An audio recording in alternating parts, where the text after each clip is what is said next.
Day number 34, Romans 13, verse 12. The night is nearly over, the day is almost here. So let us put aside the deeds of darkness and put on the armor of light.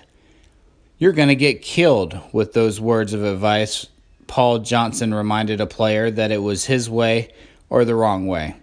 Never has the Paul Johnson way been more on display on the flats than it was the night in 2009 when the Jackets beat fourth-ranked Virginia Tech. As offensive coordinator at Hawaii, Johnson called a play at practice only to have his quarterback audible out of it. That's when Johnson warned him of the damage on the way. Sure enough, the QB got hit, lost the ball, hurt his ankle. Johnson moved his practice up the field and left the player on the grass. The lesson was clear. The only way to do things was Johnson's way. Johnson brought that same confidence and an offense that supposedly couldn't work in big-time football with him to Atlanta.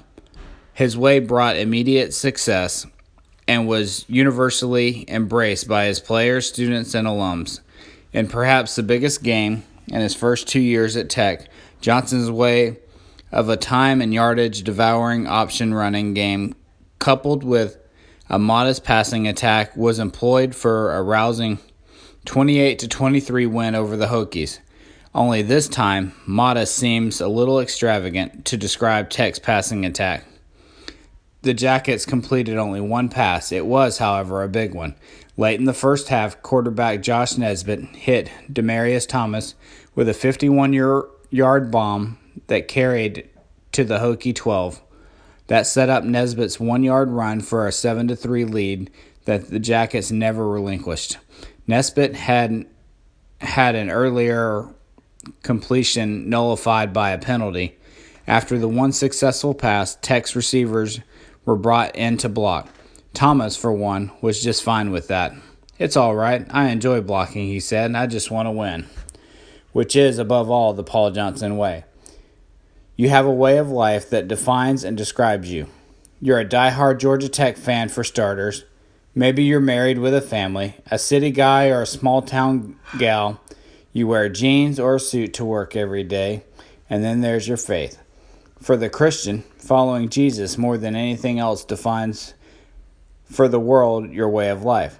It's basically simple in its concept, even if it's downright daunting in its execution. You act toward others in a way that would not embarrass you were your day to be broadcast on Fox News. You think about others in a way that would not humiliate you should your thoughts be the plotline for a new CBS sitcom. You make your actions and thoughts those of love at all times, in all things, toward all people.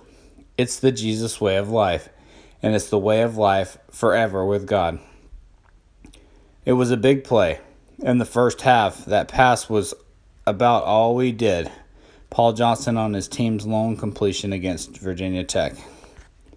To live the Jesus way is to act with love at all times, in all things, and toward all people.